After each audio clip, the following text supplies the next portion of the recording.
त्रिपुरा प्रदेश कांग्रेस ने CWCनी मेंबर सुदीप राय बर्मन बदनी तांगफांग रत्नथि सिंदूर चबा तई कुपनी नांगकुक मानी কক रत्नथि কক सालाइबंगो आचुखा लोगेও कांग्रेस ने आचुकफांग आशीष कुमार साहाबो मानजाखा আজকের এই প্রেস বার্তায় আপনাদের সকলকে স্বাগত জানাচ্ছি ত্রিপুরা প্রদেশ কংগ্রেসের তরফ থেকে। মাননীয় ত্রিপুরা প্রদেশ কংগ্রেস সভাপতি আজকে আমাকে নির্দেশ দিয়েছে একটা প্রেস মিট করার জন্য। আপনারা জানেন অপারেশন সিন্দুর গত 22 তারিখ পেহেলগাঁও হামলার প্রেক্ষিতে মে মাসের 7 তারিখ অপারেশন সিন্দুর শুরু হয় এবং 3 দিনের পরে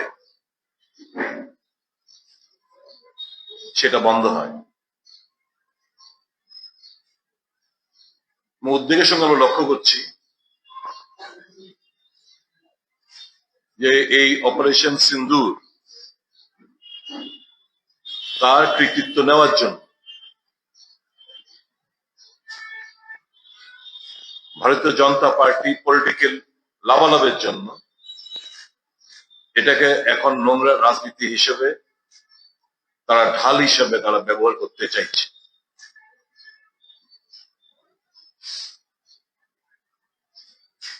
বহু বছর বাদে প্রথম সারা দেশের মানুষ প্রত্যেকটি রাজনৈতিক দল একটা জায়গায় এসে পাকিস্তান কর্তৃক যে টেররিস্ট অ্যাটাক ভারতবর্ষের আত্মার উপর বারবার আঘাত করছে তার বিরুদ্ধে একটা সমুচিত জবাব তারা চাইছিলেন।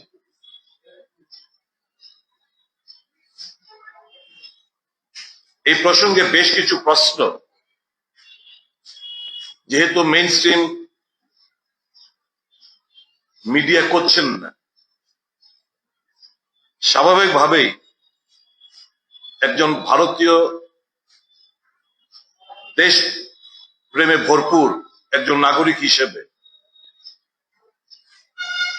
আমাদের কিছু প্রশ্ন আমরা করতে চাইছি আপনার মাধ্যমে দেশের সরকারের কাছে। এর জবাব আমরা অন্ধভক্তদের কাছ থেকে চাই না, এর জবাব চাই ভারত সরকারের কাছ থেকে। मेरा पहला सवाल, क्या भारत सरकार के पास जानकारी नहीं था कि उग्रवादी हमला जम्मू एंड कश्मीर में होने जा रहा है?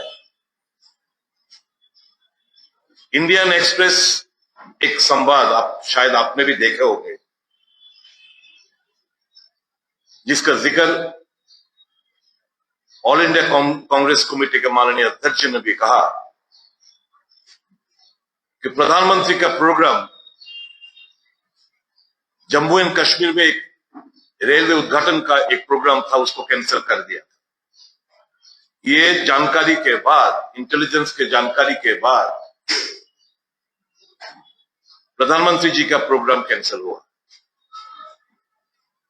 तब ये जानकारी रहने के बाद कैसे ही हमला हुआ पहलगांव में, सबसे बड़ा सवाल तो यही है। भारत सरकार ने मानी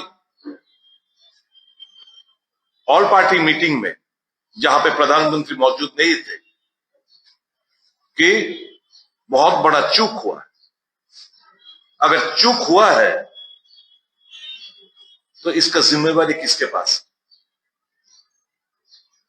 भारत सरकार और पार्टी मीटिंग के बाद जो प्रेस वार्ता में बयान दिया किरण रिजिजू ने, उन्होंने साफ तौर पे कहा कि हाँ, हमसे बहुत बड़ा चूक हुआ है। तो कोई ना कोई तो जिम्मेवार लेना होगा। किसी ने आगे आके जिम्मेदारी नहीं ली। तो हम प्रधानमंत्री से सवाल ये पूछते हैं, जहां तक आपका ये फेलियर है, उसके लिए कोई ठोस कदम क्या आप उठाएंगे अभी? दूसरा सवाल, ऑल पार्टी मीटिंग में आपने क्यों देशवासियों को गुमराह किया कि जहां पे ये पहलगांव वाला जगह परमिशन नहीं था, पुलिस ने परमिशन नहीं दिया? कोई परमिशन तो नहीं चाहिए। लोग यहां जाते, 2020 साल में मैं भी गया, कोई परमिशन का कोई जरूरत नहीं है। तो ये गुमराह करने का ऑल पार्टी मीटिंग में ये झूठ बात क्यों कहा गया? तीसरा सवाल, 7 तारीख को जब देशवासी 22 तारीख के घटना पे बोल रहा था, कुछ एक्शन चाह रहा था, अपने ऑपरेशन सिंदूर आर्म फोर्सेस ने की। बहुत सारे ठिकाने पे जहां पे उग्रवाद का ठिकाना हो, बहुत प्रिसाइज अटैक किया इंडियन आर्म फोर्सेस। हम बहुत तारीफ करते हैं, लेकिन अचानक क्या घटना घटी जब पाकिस्तान घुटने पे आ रहा था, जब पाकिस्तान के पास और कोई विकल्प नहीं था, जब पाकिस्तान नील डाउन करने वाला था, तो ट्रंप के कहने पे कोई भी टर्म्स एंड कंडीशन के बिना अपने सीज फायर का प्रस्ताव को स्वीकारा।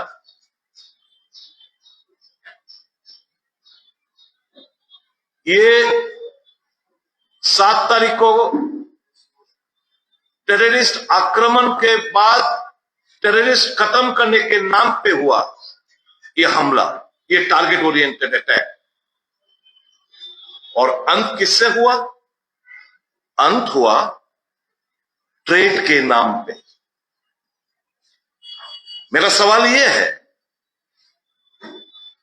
आपने तो कहा कि जो आतंकवाद ये हमला 22 तारीख को किया, उसको चुन चुन के आप मारेंगे। सिर्फ यही नहीं, पर्दे के पीछे, बिहार में आपने कहा, जो पर्दे के पीछे इनका मदद करते, सहायता करते हैं, उन पे भी आप कार्रवाई करेंगे। हमारा यह सवाल है, हाफिज मोहम्मद सईद, मसूद अजहर, साइद सलाउद्दीन, जकीरुर रहमान लकीर, साजिद मीर, दाऊद इब्राहिम,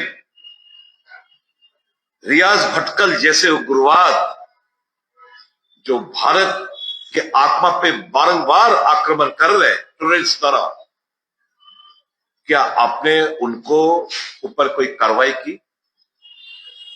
क्या आपने उनको चुन चुन के मारा? यही तो छुपा रुस्तम है जो पीछे से खेलता है।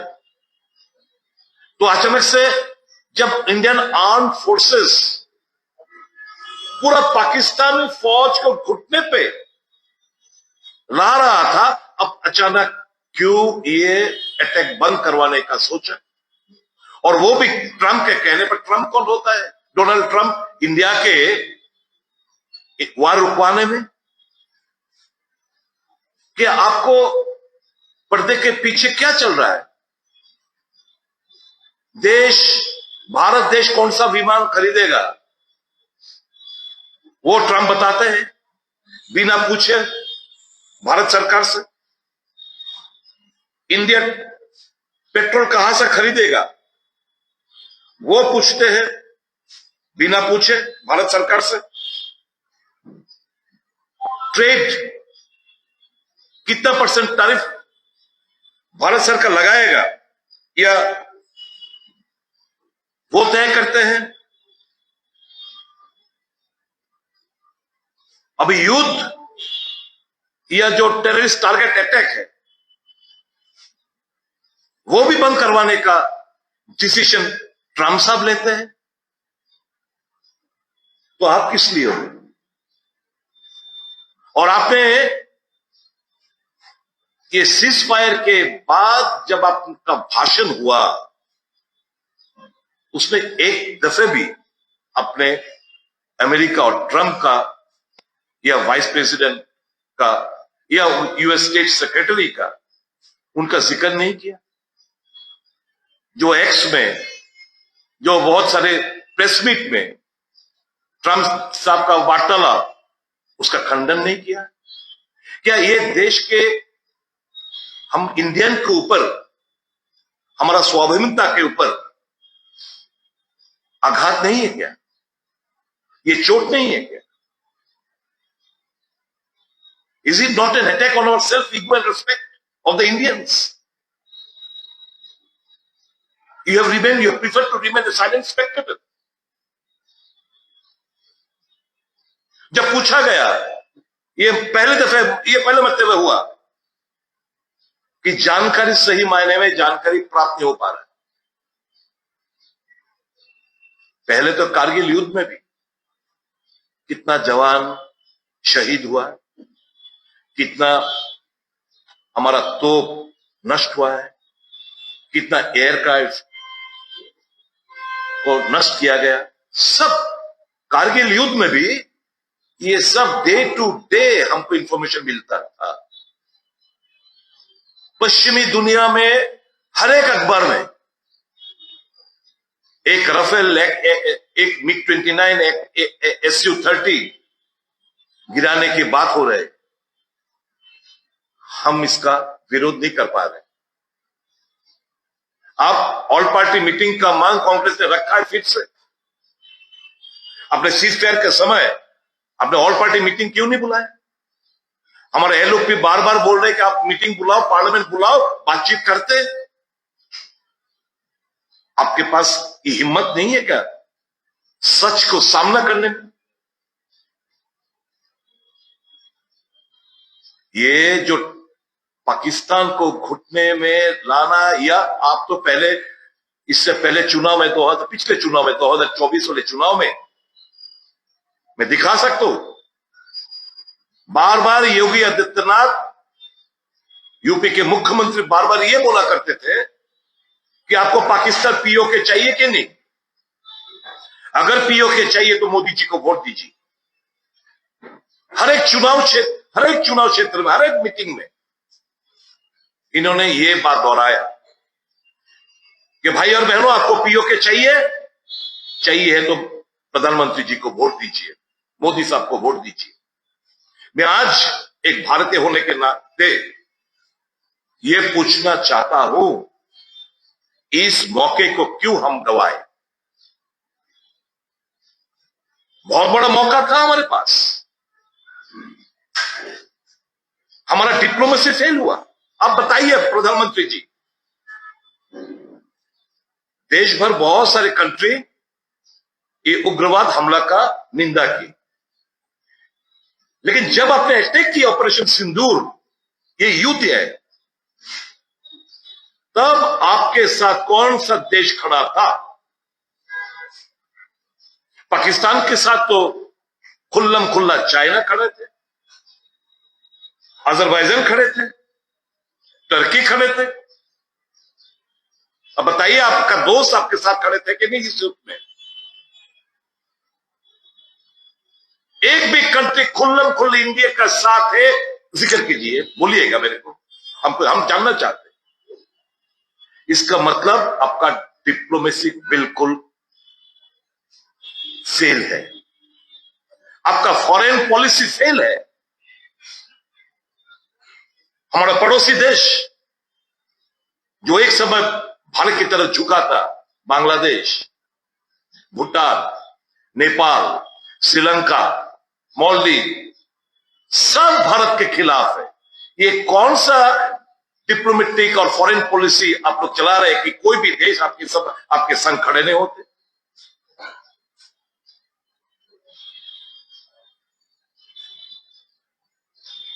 हम तो युद्ध 3 दिन और 3 दिन और चाहिए था। पाकिस्तान 71 वाला स्थिति दोबारा पैदा होता।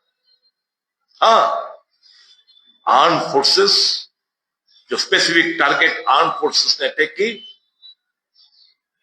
देशवासी उन पे गर्व है, लेकिन साथ साथ देशवासी हताश है कि आप जैसा कायर प्रधानमंत्री वर्ल्ड मॉनेटरी फंड को इस युद्ध के समय WMF वर्ल्ड मॉनेटरी फंड ने जो $2.4 बिलियन का मदद पाकिस्तान को की, इसको आप 1 हफ्ते या 10 दिन टाल नहीं पाए। आपके साथ कोई खड़ा नहीं था, आप अकेले वोट एक्सटेंड किया है। ये कौन सा डिप्लोमेसी चला रहे हो आप कि भारत के साथ कोई मित्र नहीं है? आपका क्वाड का क्या हुआ? जो चाइना की मदद से ये पाकिस्तान जो कर रहे हैं, आपने चाइना का जिक्र भी एक दफे नहीं किया है। हिम्मत चाहिए। राहुल गांधी तो पार्लियामेंट में खड़े होकर बोलता है Pakistani Chinese our main threat, और ये युद्ध और जो भी अटैक होगा आने वाले दिन में, ये कन्वेंशनल वार की तरफ नहीं होगा। इसलिए तो आर्टिफिशियल इंटेलिजेंस और टेक्निकलिटीज पे जोर दिया था राहुल गांधी जी ने, लेकिन आप सब उस वक्त मजाक किया था राहुल गांधी जी का। आज वही हकीकत, वही सच के उभर के आ रहे हैं।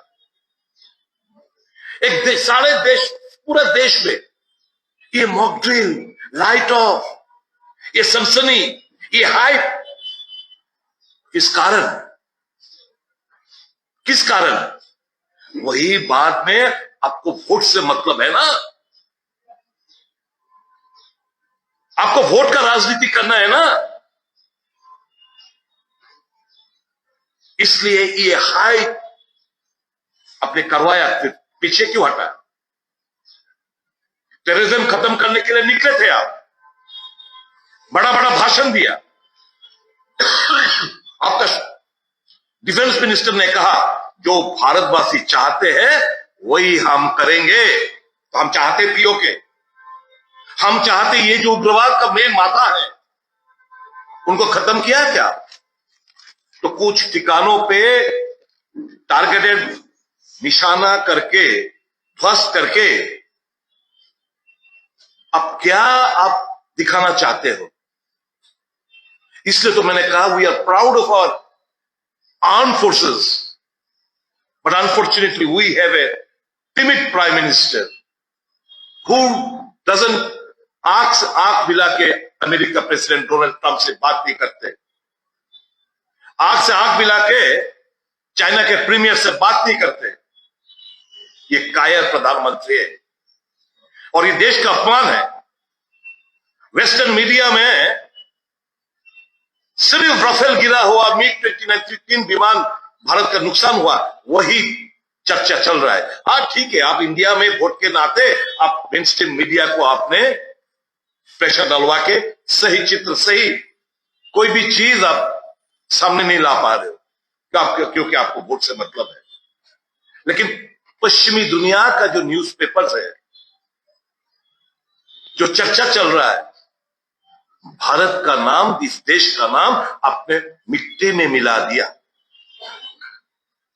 जो स्टेटस हुआ करता था इंडिया, इंदिरा जी और बाकी जितने भी प्रधानमंत्री है, आइदर डिप्लोमेटिकली दे वर ब्यूटीफुल और फॉरेन पॉलिसी वाज वेरी तगड़ा। आजकल तो ना फॉरेन पॉलिसी ना डिप्लोमेसी, कुछ भी नहीं।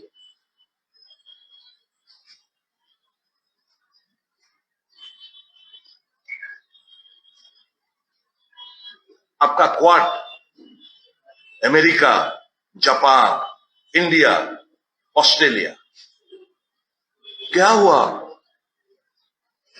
इंडिया को छोड़ के बाकी 3 देश है, कोई आपके संग खड़ा था?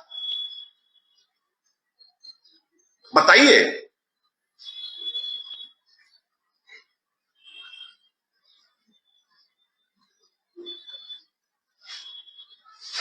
और तो और, जब से ये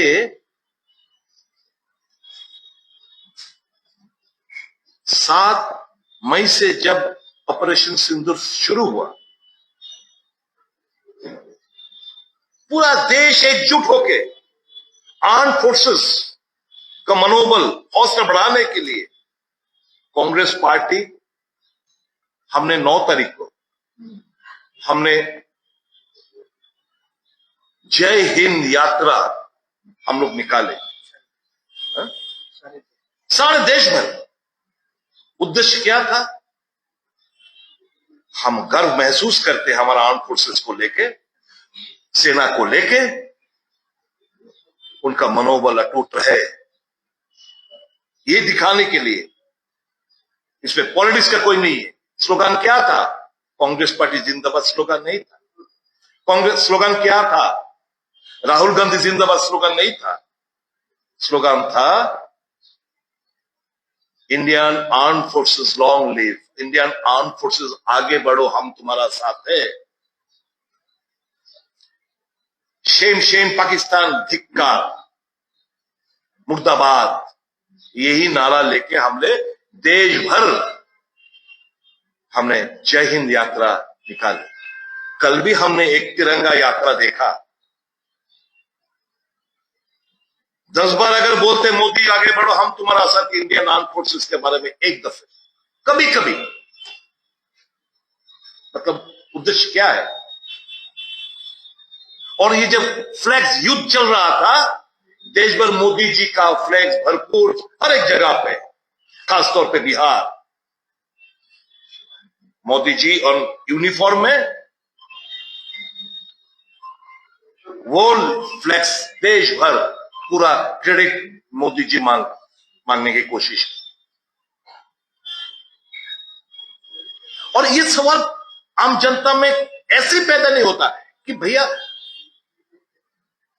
एक चुनाव से पहले आपका जो जहां पे सीआरपीएफ जवान का अटैक हुआ, पुलवामा होता है, अभी बिहार का चुनाव है, अभी ये पहलगांव होता है।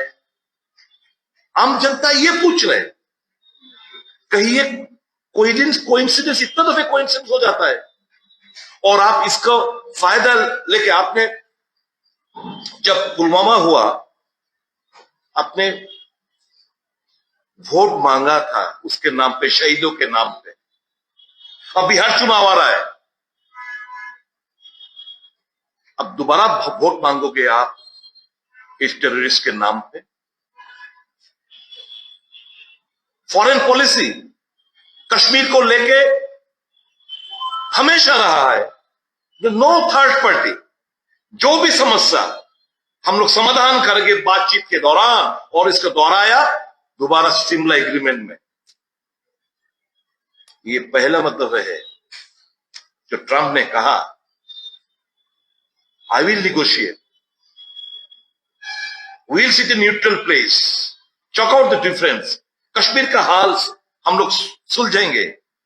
मोदी जी ने राष्ट्र के उद्देश्य में जो भाषण, कहीं उसका विरोध किया है, कहीं इसका जिक्र किया है ना। चाइना के खिलाफ, चाइना अरुणाचल प्रदेश का बहुत सारी जगह, 22-23 जगह का नाम बदल डाला, जिक्र है। It's a complete mess, complete failed diplomacy, it's a complete failure of foreign policy. सिर्फ कुछ मीडिया, मेन स्ट्रीम मीडिया को प्रेशराइज करके वोट जीतने के लिए जो जो चाहिए वही लोग बोलते हैं। और आज का अपना शर्मनाक मजाक उड़ा रहे इंडियन मीडिया का रेस्ट ऑफ द वर्ल्ड में। क्या सुनाई दिया? नेवी से अटैक, कराची पोर्ट अटैक हो गया, हमने वो ध्वस्त कर दिया, हमने वो कर लिया, ये कर लिया, ये तो दिखाया था। उद्देश्य क्या है? आम जनता को गुमराह करने का। और अभी ये लोग निकले कि तिरंगा झंडा मतलब मोदी का प्रचार करो, मोदी का प्रचार करो। राहुल गांधी पूछने जाता है आंसू, आप बिहार में आते हो, सऊदी अरेबिया, मिडिल ईस्ट का टूर शॉर्टकट करके, डिनर कैंसिल करके आप आते हो, सीधा आके बिहार में जाते हो चुनावी फायदा लेने के लिए। अब इसके बाद जाते हो तेलंगाना, इसके बाद जाते हो मुंबई, फिल्म स्टारों के साथ हंसते हो, मजाक करते हो मंच पे बैठ के। और हमारा राहुल गांधी जाते आंसू पोंछने। और आईटी सेल का क्या था? आईटी सेल, ये जो पहलगांव में एक नेवल ऑफिसर का पत्नी के खिलाफ भी, क्योंकि इन्होंने हिंदू मुसलमान पीने, मुसलमान के लोग, कश्मीरी लोग हमको बहुत मदद की, और ये भाषा बोले कि टेररिस्ट हैज नो रिलीजन, उसके खिलाफ बीजेपी आईटी सेल द्वारा गंदी गंदी बात फैलाया। मोदी जी को आप कोस दे सकते हो, अब कमजोर प्रधानमंत्री हो, छोटा प्रधानमंत्री हो, कायर प्रधानमंत्री, अब बोल नहीं सकते हो। अब आपका गुस्सा किस पे गया? हमारा फॉरेन सेक्रेटरी मिस्री साहब के ऊपर, उनका और उनके बेटी को लेकर गंदा गंदा बात फैलाया। फिर एक मंत्री मध्य प्रदेश का, क्या शाह, विजय शाह करके, 8 दफे भाजपा का टिकट से जीता हुआ एमएलए साहब, अभी मंत्री है, वो बोलते हैं हमने टेररिस्ट का बहन से हमने ये कार्रवाई कराया। मतलब ये जो सोफिया कुरैशी है वो टेररिस्ट का बेटी है, बहन है, ये इनका status. They are a frustrated lot, completely frustrated lot, क्योंकि हिंदू मुसलमान खेल नहीं खेल पाया इस बार, हिंदू मुसलमान नहीं कर पाए इस बार। क्या कार्रवाई किया है आपने? तो बहुत सारे यूट्यूब चैनल को आपने बंद कर दी, यहां पे भी अब मैं दिखा सकता हूं, BJP state Tripura IT cell छूट फूट का आर्टिफिशियल इंटेलिजेंस द्वारा मैन्युफैक्चर्ड कुछ तस्वीर हर रोज डाल रहे हैं, छूट फूट का, कि क्रिकेट स्टेडियम को ध्वस्त कर दिया। अब देखो, अब उनका आर्टिफिशियल का, चंदन देवनाथ का वो जो होता है, करता है ये लोग, देखो जाके आप लोग क्या कार्रवाई किया है। देश ऐसा नहीं चलेगा। आपका गंदा सोच अब देशवासी को समझ में आ गया। देशवासी 22 से 10 तारीख तक एक चीज समझ में आ गया कि हमने चुना तो कायर प्रधानमंत्री चुना है, हमने चुना है तो ऐसा एक पार्टी जो धर्म के नाम पे भारतवर्ष को बांटना चाहते हैं राजनीतिक स्वार्थ के लिए, चुनाव जीतने के लिए। देशवासी ने और क्या समझा? हर कोई इंदिरा गांधी नहीं बन सकता है। जैसे अभी ट्रंप ट्रेड के धमकी देकर सीजफायर करवाया, उस दफे 71 में निक्सन साहब भी, हम 7th फ्लीट भेजेंगे बे ऑफ बंगाल में, इंदिरा गांधी को धमकाया था, लेकिन इंदिरा गांधी पीछे नहीं हटा। हमने पाकिस्तान तोड़ के नया बांग्लादेश करके दिखा दिया था, 93 सोल्जर सरेंडर करके दिखा दिया था। ये मौका था, हमने गवाया। देशवासी इस कायरतापूर्ण प्रधानमंत्री के आचरण से हम शर्मिंदा है, हमारा सिर झुका हुआ है। इंडिया का नाम दुनिया में अपने मिट्टी में मिला दिया है। देशवासी आने वाले दिन में सही जवाब आपको देने के लिए तैयार है। हो सके हिम्मत है तो मेरा जवाब, मेरा ये जो प्रश्न आप खंडन करके देखिए। धन्यवाद।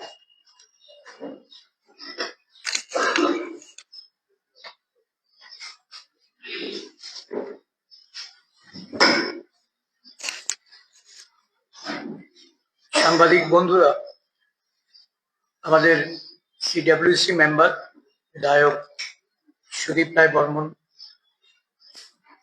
উনি আপনাদের সামনে বিস্তারিত বলেছেন।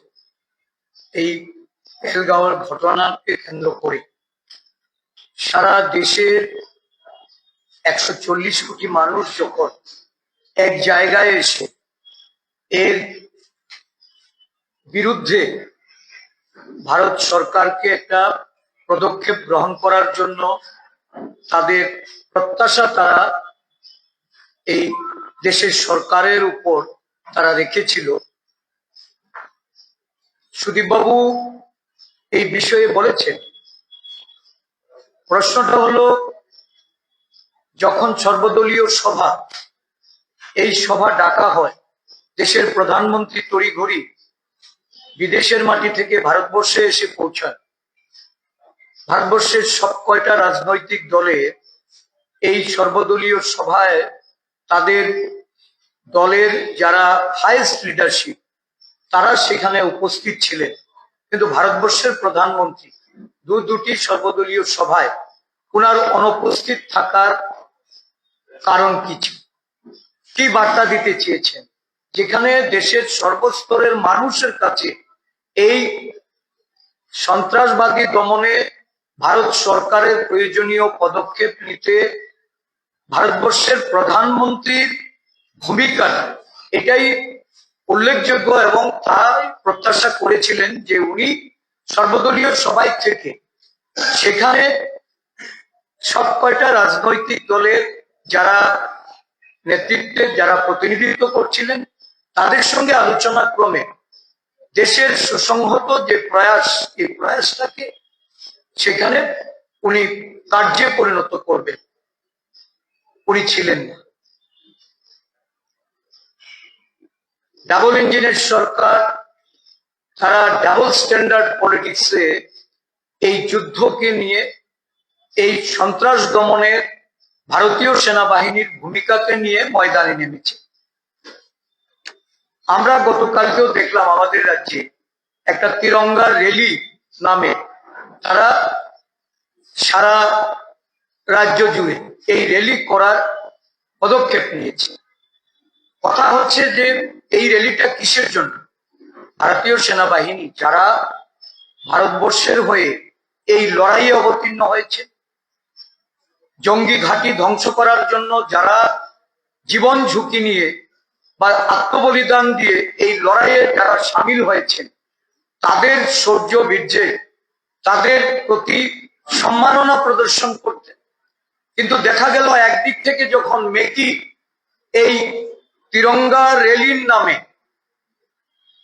রাজ্যে রাজ্যে এই কর্মসূচি করছেন, আরেক দিক থেকে ভারতীয় জনতা পার্টি বিভিন্ন তাদের আইটি সেল থেকে তাদের দলের নেতারা, তাদের দলের মন্ত্রীরা, তারা একটা অংশের একটা জাতি গোষ্ঠীর মানুষকে টার্গেট করে রাজনৈতিক ফায়দা নেওয়ার জন্য, এমনকি সেনাবাহিনীকেও তারা সেখানে বাদ দেননি।